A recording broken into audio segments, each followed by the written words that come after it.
who, e'en in words unfettered, might at full tell of the wounds and blood that now I saw, though he repeated oft the tale?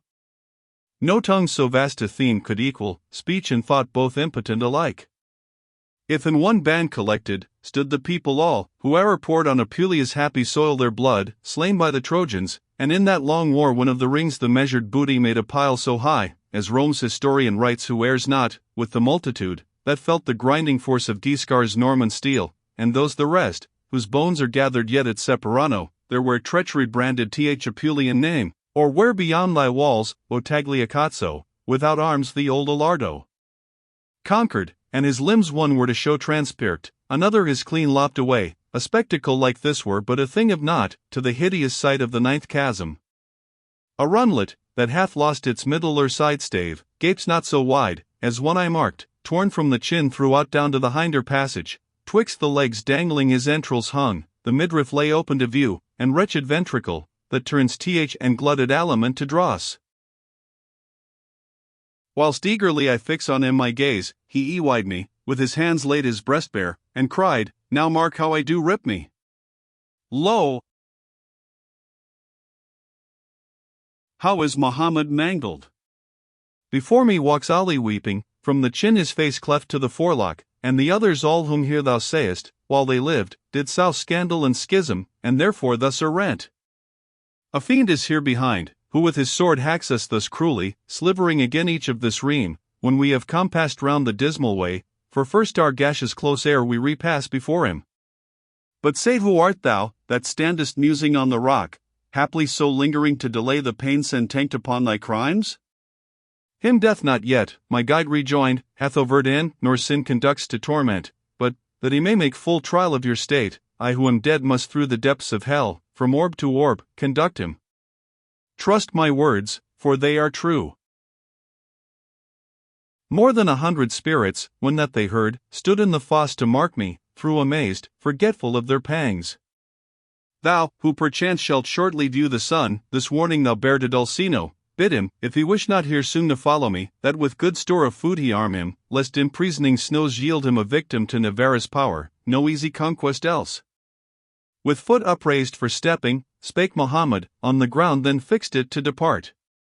Another shade, pierced in the throat, his nostrils mutilate e'en from beneath the eyebrows, and one ear lopped off, who with the rest through wonder stood gazing, before the rest advanced, and barred his windpipe, that without was all o'ersmeared with crimson stain. O thou, said he, whom sin condemns not, and whom erst, unless too near resemblance do deceive me, I aloft have seen on Latian ground, called out a mine Piero of Medicina, if again returning, thou beholdst the pleasant land that from Vercelli slopes to Mercabo.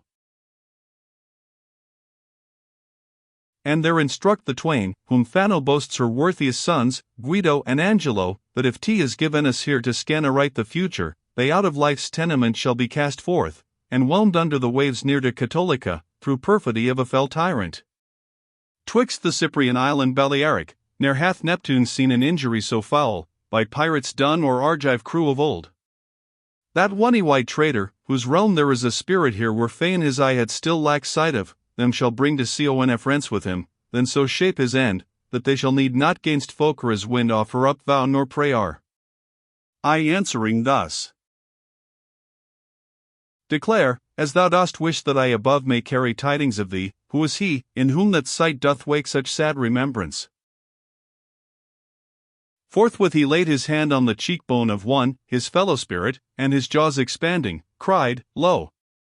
This is he I wot of, he speaks not for himself, the outcast this who overwhelmed the doubt in Caesar's mind, affirming that delayed him and prepared was ever harmful. Oh, how terrified methought was Curio, from whose throat was cut the tongue, which spake that hardy word. Then one maimed of each hand, uplifted in the gloom the bleeding stumps, that they with gory spots sullied his face, and cried, Remember thee of Mosca, too, I who, alas! Exclaimed, the deed once done there is an end, that proved a seed of sorrow to the Tuscan race. I added, Aye, and death to thine own tribe. Whence heaping woe on woe he hurried off, as one grief-stung to madness. But I there still lingered to behold the troop, and saw things, such as I may fear without more proof to tell of, but that conscience makes me firm, the boon companion, who her strong breastplate buckles on him, that feels no guilt within and bids him on and fear not. Without doubt I saw, and yet it seems to pass before me, a headless trunk, that even as the rest of the sad flock pocked onward. By the hair it bore the severed member, lantern-wise pendant in hand, which looked at us and said, "Woe's me!" The spirit lighted thus himself, and two there were in one, and one in two. How that may be he knows who ordereth so. When at the bridge's foot direct he stood, his arm aloft he reared, thrusting the head full in our view, that nearer we might hear the words, which thus it uttered, "Now behold this grievous torment, thou, who breathing goest to spy the dead, behold if any else be terrible as this. And that on earth thou mayst bear tidings of me, know that I am Bertrand, he of Bourne, who gave King John the counsel mischievous.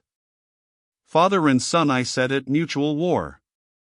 For Absalom and David more did not Ahithophel, spurring them on maliciously to strife.